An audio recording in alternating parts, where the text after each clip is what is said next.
जय श्री कृष्ण। दोस्तों, श्रीमद् भगवत गीता एकमात्र ऐसा ग्रंथ है जो मनुष्य को जीने का सही तरीका बताती है। गीता जीवन में धर्म, कर्म और प्रेम का पाठ पढ़ाती है।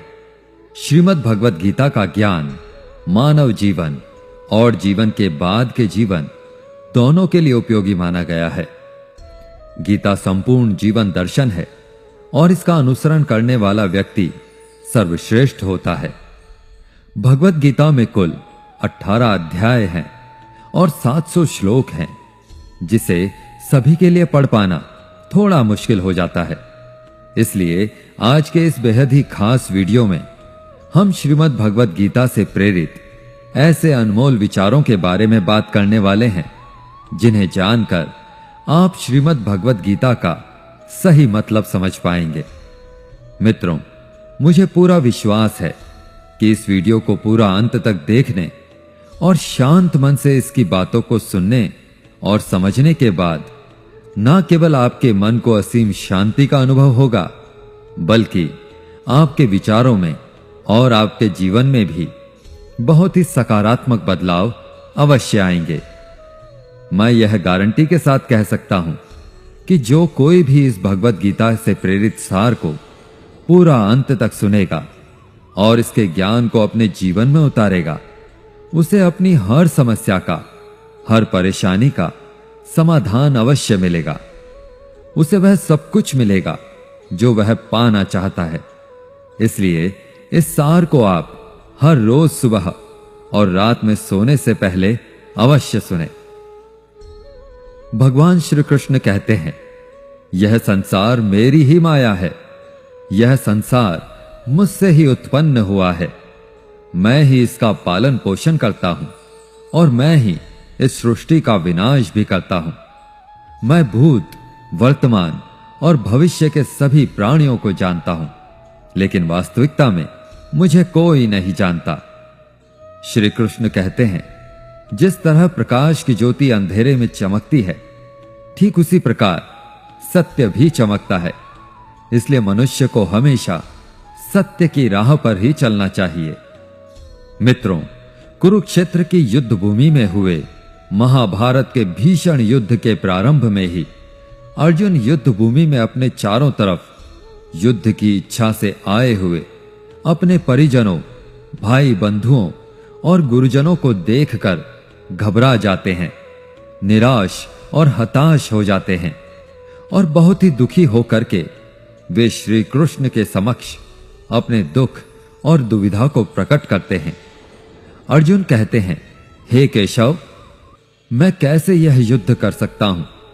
इस युद्ध भूमि में युद्ध के लिए एकत्रित हुए ये सब तो मेरे अपने ही हैं। मैं कैसे पितामह भीष्म और गुरु द्रोणाचार्य से युद्ध करूंगा, क्योंकि ये दोनों तो मेरे पूजनीय गुरुदेव हैं। इसलिए इन गुरुजनों को मारने से तो अच्छा है मैं भिक्षा मांगकर जीवन यापन करूं। हे मधुसूदन, जिन कौरवों से मैं युद्ध करने जा रहा हूं, वे सब धृतराष्ट्र के पुत्र मेरे भाई ही तो हैं, मेरे अपने ही हैं। इन सबको मारने से तो अच्छा है कि मैं सन्यासी बन जाऊं। अगर यह युद्ध हुआ तो करोड़ों लोग मारे जाएंगे। जो सैनिक और योद्धा इस युद्ध में मारे जाएंगे, उनकी स्त्रियों का क्या होगा? नहीं कृष्ण, मैं यह युद्ध नहीं कर सकता। अपने ही कुल का विनाश करके मैं कैसे सुखी हो सकता हूं? हे कृष्ण, मुझे कुछ समझ नहीं आ रहा। मेरी बुद्धि भ्रमित हो रही है। मेरा सिर फटा जा रहा है। मेरे पैर कांप रहे हैं। मेरी त्वचा जल रही है। मेरा गांडीव धनुष मेरे इन हाथों से छूट रहा है। हे कृष्ण, मेरा मार्गदर्शन करो, मुझे ज्ञान दो और मुझे बताओ कि मैं क्या करूं कृष्ण। अर्जुन की इस दयनीय अवस्था को देखकर भगवान श्री कृष्ण ने श्रीमद् भगवत गीता का वो दिव्य और अलौकिक ज्ञान अर्जुन को दिया, जो न केवल अर्जुन के लिए बल्कि हजारों वर्षों से संपूर्ण मानव जाति के लिए और आज के आधुनिक युग में भी प्रत्येक मनुष्य के लिए मार्गदर्शक बना हुआ है। अर्जुन की दुविधा और संशय को देखकर भगवान श्री कृष्ण ने अर्जुन से कहा, हे अर्जुन, तू बड़ी बड़ी ज्ञानियों सी बातें करता है, लेकिन जो सच में ज्ञानी होता है वह इस तरह से दुख और शोक नहीं करता है। तेरे हाथ में तो कुछ है ही नहीं, तू चाहकर भी कुछ नियंत्रित नहीं कर सकता। जीवन और मरण तो प्रकृति की नियति है। ये सब लोग वास्तव में मेरे ही द्वारा मारे जाएंगे। तू तो सिर्फ एक निमित्त मात्र है। इसलिए जो ज्ञानी होता है वह किसी के मरने पर रोता नहीं है। ज्ञानी जन ना ही बीते हुए कल का शोक करते हैं और ना ही आने वाले कल की चिंता करते हैं। इसलिए जो होने वाला है वह होकर ही रहता है, और जो नहीं होने वाला वह कभी नहीं होगा। ऐसा निश्चय जिसको समझ में आ जाता है, जिसकी बुद्धि में आ जाता है, उसे कोई दुख नहीं सताता, उसे कोई चिंता नहीं सताती। हे अर्जुन, तुम इस बात का शोक मत करो कि यहां कौन अपना है और कौन पराया है।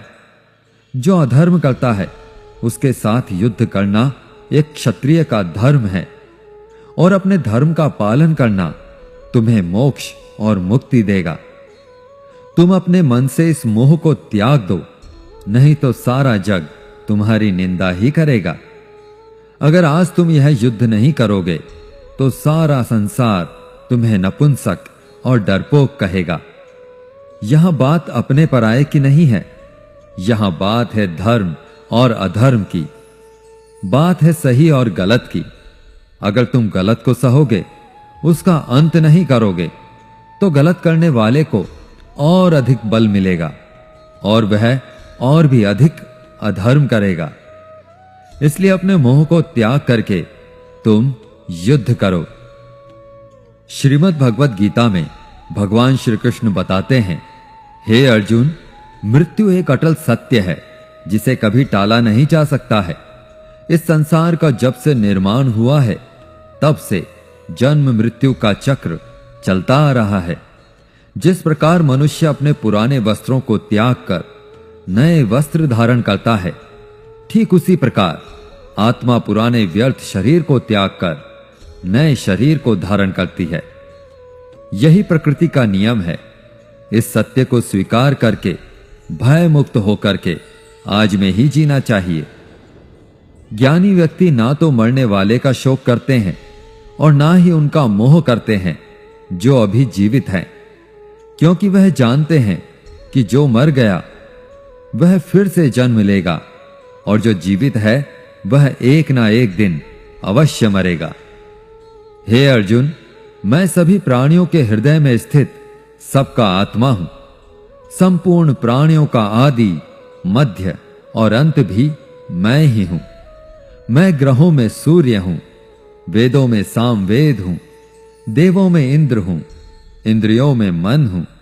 मैं ब्रह्मा हूं, मैं विष्णु हूं, मैं महेश हूं। जलाशयों में मैं समुद्र हूं, पर्वतों में मैं हिमालय हूं। इस संपूर्ण संसार में तुम जो कुछ भी देख पाते हो सब मैं ही हूं। भगवान श्री कृष्ण कहते हैं, मन की शक्ति से बढ़कर इस संसार में कोई भी संपत्ति नहीं है। जिस व्यक्ति ने अपने मन को शांत रखना सीख लिया है, उससे ज्यादा धनवान इस संसार में कोई नहीं। मनुष्य के दुखों का कारण उसका मोह है। जितना अधिक मोह करेगा उतना ही अधिक कष्ट भोगेगा। श्री कृष्ण कहते हैं, जो हुआ अच्छा हुआ, जो हो रहा है अच्छा हो रहा है, और जो होगा वह भी अच्छा ही होगा। तुम्हारा क्या गया जो तुम रो रहे हो? तुम क्या लाए थे जो तुमने खो दिया? तुमने क्या पैदा किया जो नष्ट हो गया है? तुमने जो लिया यहीं से लिया, जो दिया यहीं पर दिया। जो आज तुम्हारा है वह कल किसी और का होगा, क्योंकि परिवर्तन ही संसार का नियम है। श्रीमद् भगवत गीता में भगवान कहते हैं, मनुष्य को परिणाम की चिंता किए बिना निस्वार्थ और निष्पक्ष होकर अपने कर्तव्यों का पालन करना चाहिए। अपने जीवन की चुनौतियों से भागना नहीं चाहिए और ना ही भाग्य को दोष देना चाहिए। हे अर्जुन, अपने आप को भगवान के प्रति समर्पित कर दो, यही सबसे बड़ा सहारा है। श्री कृष्ण कहते हैं, इंसान अपने जन्म से नहीं, अपने कर्म से महान बनता है। जब इंसान अपने काम में आनंद खोज लेते हैं तो वह पूर्णता प्राप्त करते हैं। हे अर्जुन, आसक्ति से ही कामना का जन्म होता है। सदैव संदेह करने वाले इंसान के लिए प्रसन्नता न तो इस लोक में है और ना ही परलोक में। जो अपने मन को नियंत्रित नहीं रखता, उसके लिए वह शत्रु के समान काम करता है। अशांत मन को नियंत्रित करना कठिन है, लेकिन अभ्यास के द्वारा इसे वश में किया जा सकता है। भगवत गीता में भगवान श्री कृष्ण बताते हैं कि पृथ्वी पर जिस प्रकार मौसम में बदलाव होता रहता है, उसी प्रकार हमारे जीवन में भी सुख दुख आते रहते हैं। इनसे हमें विचलित नहीं होना चाहिए। हे अर्जुन, समय से पहले और भाग्य से अधिक किसी को कुछ नहीं मिलता। जैसे दीपक की बाती को दीपक तले छुपा अंधेरा दिखाई नहीं देता, वैसे ही मनुष्य को जवानी के पीछे छुपा बुढ़ापा और कमजोरी दिखाई नहीं देती। किसी भी प्राणी को उसका मन जीवन के अंत तक अपने जाल से निकलने नहीं देता। रस्सी में बांधकर उसे तरह तरह के नाच नचवाता रहता है।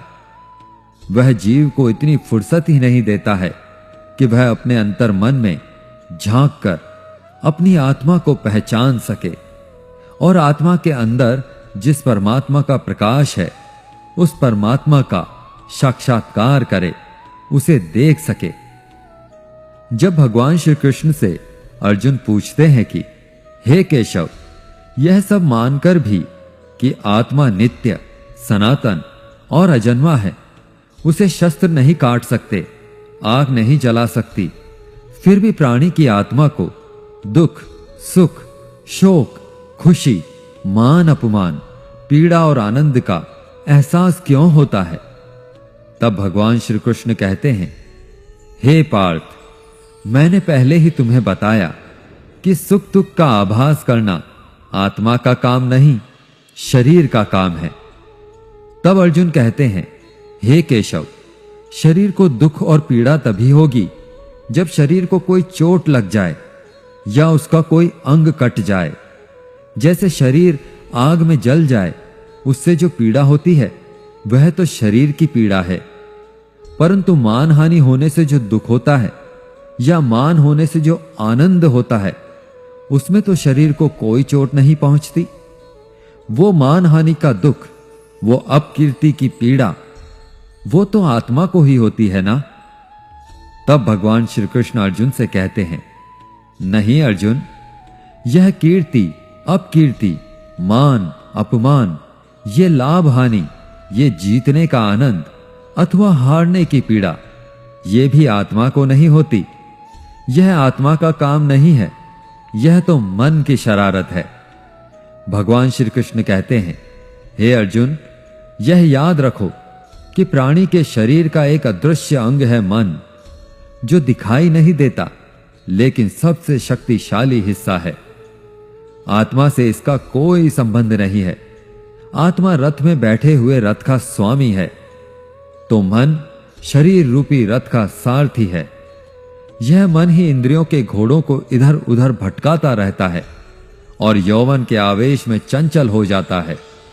कभी यौवन के आवेश में यही चंचल मन मनुष्य को इस भ्रम में डाल देता है कि वह सर्वशक्तिमान है, वह सब कुछ कर सकता है और वह यहां का राजा है, जिसके आगे हर कोई झुक जाने को विवश है और जिसे हर कोई प्रणाम करता है। जब शरीर के दीपक में यौवन शक्ति का घी जलकर समाप्त हो जाता है और दीपक तले अंधेरा छा जाता है, तो मनुष्य घबरा कर चिल्लाने लगता है, मैं बीमार हूं, मैं दुखी हूं, मैं मर रहा हूं, मुझे बचाओ। यह रोने का नाटक भी मन ही करता है। हे अर्जुन, मनुष्य को मैं के घमंड की मदिरा पिलाकर मदहोश करने वाला पाखंडी केवल मन है। उसके हाथों में मोह माया का जाल है, जिसे वह मनुष्य की इच्छाओं पर डालता रहता है और उसे अपने वश में करता रहता है। यह मन शरीर से भी मोह कराता है, अपनी खुशियों से भी मोह करता है और अपने दुखों से भी मोह करता है। खुशी में खुशियों भरे गीत गाता है और दुख में दुख भरे गीत गुनगुनाता है। अपने दुखों में दूसरों को शामिल करके उसे खुशी मिलती है। हे पार्थ, प्राणी के लिए आवश्यक है कि वह अपने मन को काबू में करके अपने अंतर मन में झांक करके आत्मा को देखे, तभी उस आत्मा के अंदर उसे परमात्मा का प्रकाश स्पष्ट दिखाई देगा। हे अर्जुन, समय मनुष्य के बनाए मार्ग पर नहीं चलता, मनुष्य को ही समय के दिखाए मार्ग पर चलना होता है। इसी को नियति कहते हैं। जीवन कठिन तब लगता है जब हम स्वयं में बदलाव करने की बजाय परिस्थितियों को बदलने का प्रयास करते हैं। जब समय आपके विपरीत चल रहा हो तो शांत रहना ही सबसे बेहतर होता है। जब भक्ति में मन लगने लगे तो समझ लेना आपने भगवान को नहीं, भगवान ने आपको चुना है। कोई कुछ भी बोले, स्वयं को शांत रखो, क्योंकि धूप कितनी ही तेज क्यों ना हो, समुद्र सूखा नहीं करते। कान भरने वालों से हमेशा सावधान रहें, ये अच्छे अच्छे रिश्तों को भी बिगाड़ देते हैं। योग्यताएं कर्म से पैदा होती हैं, जन्म से तो व्यक्ति शून्य ही होता है। इस जगत में सत्य से भी बड़ा सत्य प्रेम है, और जिसके प्रति प्रेम है उसके प्रति असत्य होना मुश्किल है। पूरी दुनिया की सबसे खूबसूरत जोड़ी मुस्कुराहट और आंसू है। इन दोनों का एक साथ मिलना मुश्किल है, लेकिन जब ये दोनों मिलते हैं वह पल सबसे खूबसूरत होता है। कर्म ही सबसे बड़ा धर्म है। भगवान श्री कृष्ण गीता में अर्जुन को उपदेश देते हुए कहते हैं कि व्यक्ति कर्म करने के लिए ही पैदा हुआ है, बिना कर्म किए कोई रह नहीं सकता। मनुष्य को परिणाम की चिंता किए बिना अपने कर्तव्यों का पालन करना चाहिए। क्रोध मनुष्य को नरक की ओर ले जाने वाला द्वार है। क्रोध करने से व्यक्ति का मन अशांत हो जाता है। वह आवेश में आकर कई बार अपना ही नुकसान कर बैठता है। भगवान श्री कृष्ण कहते हैं, मनुष्य को क्रोध करने से बचना चाहिए। कितना भी क्रोध क्यों ना आए, स्वयं को शांत रखने का प्रयास करें। इस संसार में आज जो तुम्हारे पास है वह कल किसी और का था, परसों किसी और का होगा। तुम यहां खाली हाथ आए थे और खाली हाथ ही जाओगे। मन पर नियंत्रण रखना जरूरी है। मनुष्य का मन वायु की तरह चंचल होता है। यह मन ही है जो मनुष्य को काम वासनाओं की तरफ भटकाता रहता है। अगर जीवन में सफल बनना है तो मन पर काबू करना बहुत जरूरी है। मन को वश में करने से दिमाग की शक्ति केंद्रित होती है, जिससे कार्यों में सफलता मिलने लगती है। गीता के अनुसार जिस व्यक्ति ने अपने मन पर काबू पा लिया, वह मन में पैदा होने वाली बेकार की चिंताओं और इच्छाओं से भी दूर रहता है। साथ ही वह व्यक्ति अपने लक्ष्यों को भी आसानी से प्राप्त कर लेता है। अगर मन को वश में नहीं करोगे तो वह तुम्हारा सबसे बड़ा शत्रु बन जाएगा। हमेशा शक करने वाला व्यक्ति कभी शांति प्राप्त नहीं कर पाता। इसलिए संदेह करने से बचें। अधिक संदेह करने से मन की शांति भंग हो जाती है और व्यक्ति भ्रमित होकर अपने संबंधों को नष्ट कर डालता है। मनुष्य के कर्म ही उसके जीवन का आधार हैं। वह जैसा कर्म करता है वैसा ही फल उसे मिलता है। अगर वह अच्छे कर्म करेगा तो उसे अच्छा परिणाम प्राप्त होगा, और अगर वह बुरा कर्म करेगा तो उसे बुरा परिणाम भी भोगना होगा। इसलिए व्यक्ति को हमेशा अच्छे कर्म करने चाहिए। हमारे दुखों के 5 कारण हैं जो व्यक्ति अपना मन चाहा प्राप्त होने पर कहते हैं प्रभु की कृपा है, पर मन के विरुद्ध होने पर उदास हो जाते हैं। यही प्रभु की कृपा का अधूरा दर्शन दुख का पहला कारण है। दूसरे व्यक्ति का कुछ भी हो, उसका चाहे अहित हो, वह चाहे दुखी हो, पर हमारा भला होना चाहिए। हमारा यह मलिन स्वार्थ हमारे दुख का दूसरा कारण है। हमें वर्तमान में जो वस्तुएं प्राप्त हैं या हमें जिनकी अभिलाषा है, उनके छिन जाने या ना मिल पाने का निरंतर बने रहने वाला भय हमारे दुखों का तीसरा कारण है। जो हमें करना चाहिए वह ना करना और जो नहीं करना चाहिए उसको करना, यह प्रमाद भरी आदतें हमारे दुखों का चौथा कारण है। हमें निमित्त बनाकर कहीं कोई सुंदर घटना हो जाने पर उसका सारा श्रेय हम अकेले ही ले लेना चाहते हैं। यही अहम भाव हमारे दुखों का पांचवा कारण है। कान्हा कहते हैं, कौन क्या कर रहा है, कैसे कर रहा है और क्यों कर रहा है, इन सब से आप जितना दूर रहेंगे उतना ही खुश रहेंगे। भगवान श्री कृष्ण कहते हैं, मोह विनाश का कारण होता है। मनुष्य के दुखों का मूल कारण उसका मोह ही होता है। वह जितना अधिक मोह करेगा उतना ही अधिक कष्ट भी भोगेगा। पछतावा अतीत नहीं बदल सकता और चिंता भविष्य नहीं संवार सकती। इसलिए वर्तमान का आनंद लेना ही जीवन का सच्चा सुख है। श्री कृष्ण कहते हैं, जो तुम्हारा साथ देता है तुम उसका साथ दो, और जो तुम्हें धोखा देता है तुम उसे त्याग दो। जिस जगह आपका सम्मान ना हो वहां पर कभी नहीं जाना चाहिए, वरना लोग आपको कमजोर और मूर्ख समझेंगे। जहां बारिश ना हो वहां फसल खराब हो जाती है, और जहां संस्कार ना हो वहां नस्ल खराब हो जाती है।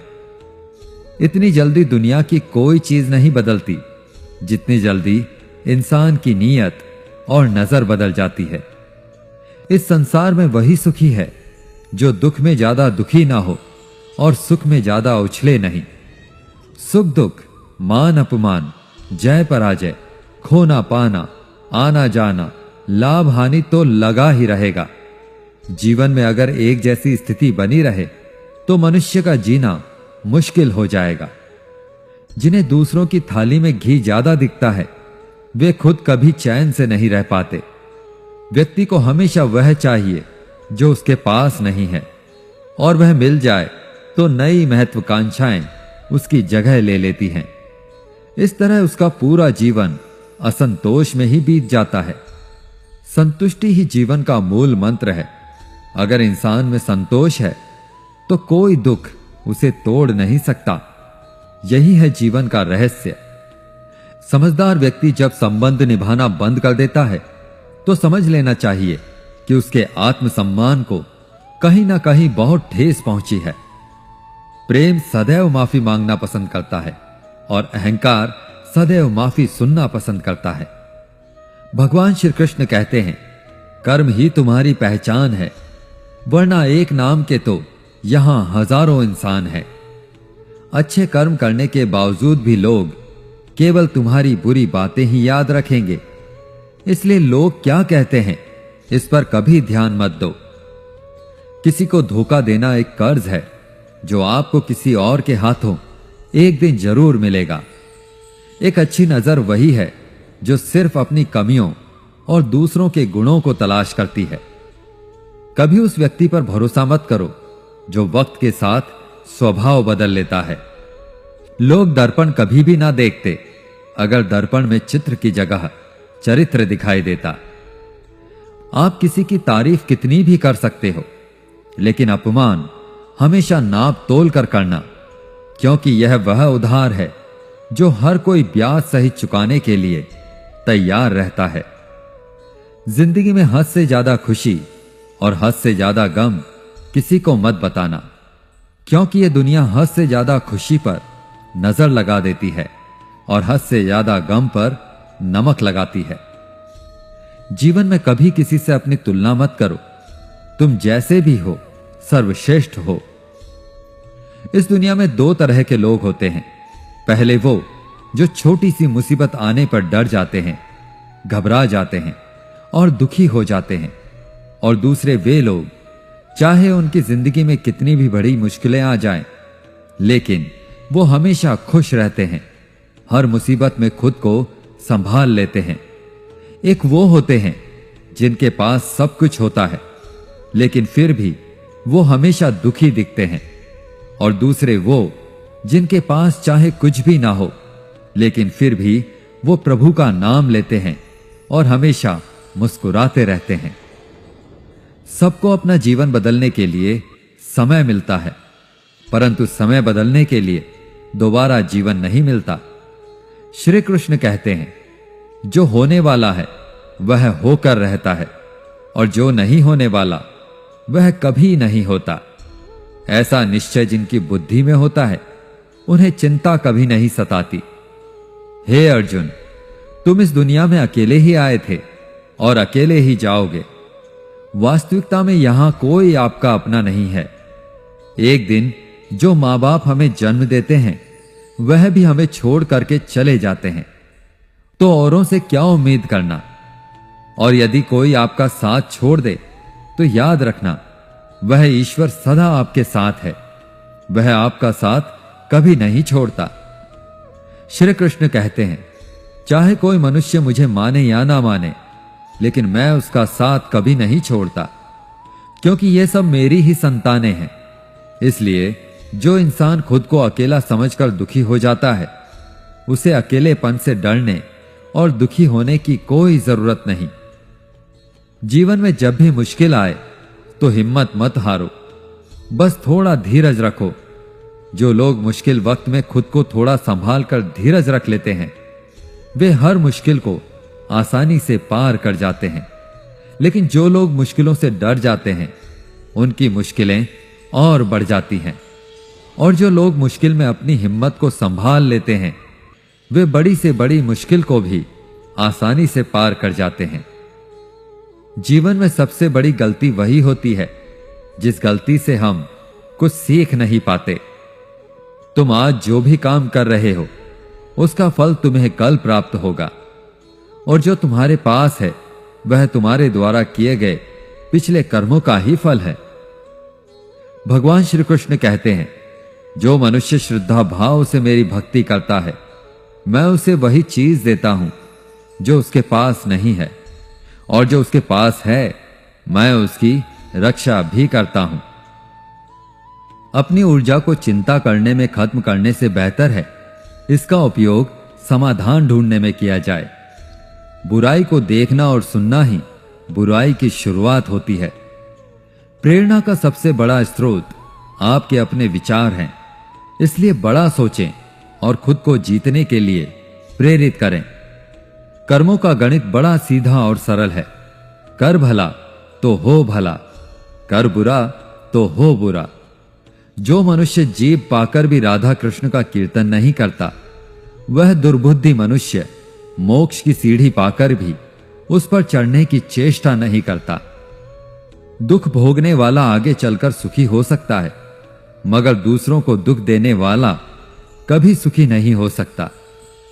अपने अंदर करुणा रखो, आवेग नहीं, क्योंकि मेघ की वर्षा से पुष्प खिलते हैं, उनकी गर्जना से नहीं। गलत व्यक्ति जितना भी मीठा बोले, आपके लिए बीमारी बन जाएगा, और सच्चा व्यक्ति कितना भी कड़वा लगे, एक दिन औषधि बनकर काम आएगा। जिस प्रकार एक दिया अपना प्रकाश कम किए बिना हजारों दियों को जला देता है, ठीक उसी प्रकार खुशियों को बांटा जाए तो खुशियां कम नहीं होती। भगवान श्री कृष्ण कहते हैं, हे मानव, अगर तुम समस्त सांसारिक दुखों से छुटकारा पाना चाहते हो तो मेरी भक्ति करो। जो मेरी भक्ति नहीं करता, वह ना तो इस जीवन में और ना ही जीवन के बाद के जीवन में शांति को प्राप्त कर पाता है। भगवान कहते हैं, जो मनुष्य मुझसे परम प्रेम करके इस परम रहस्य युक्त गीता शास्त्र को मेरे भक्तों को कहेगा, वह मुझको ही प्राप्त होगा, इसमें कोई संदेह नहीं है। जो व्यक्ति गीता के इस रहस्य को भक्तों को धारण करवाता है, उनमें इसका विस्तार और प्रचार करता है, वह मनुष्य मुझे अत्यधिक प्रिय है। इसलिए दोस्तों, आप भी इस गीता ज्ञान को दूसरों के साथ शेयर करके भगवान श्री कृष्ण के इस ज्ञान का प्रचार एवं प्रसार अवश्य करें, जिससे आपको भी भगवान श्री कृष्ण की असीम कृपा प्राप्त हो। मित्रों, आशा है आपको हमारा यह प्रयास अवश्य पसंद आया होगा। अगर इस वीडियो में मुझसे कोई भी त्रुटि या गलती रह गई हो तो मैं क्षमा प्रार्थी हूं। आपसे अनुरोध है कि आप इस वीडियो को लाइक करें और अपने अधिक से अधिक परिजनों के साथ इसे शेयर करें। अगर आप हमारे चैनल पर नए हैं तो चैनल को सब्सक्राइब करके घंटी को दबाना ना भूलें, ताकि हमारे आने वाले सभी ज्ञानवर्धक और प्रेरणादायक वीडियोस की जानकारी आपको बिना रुकावट मिलती रहे।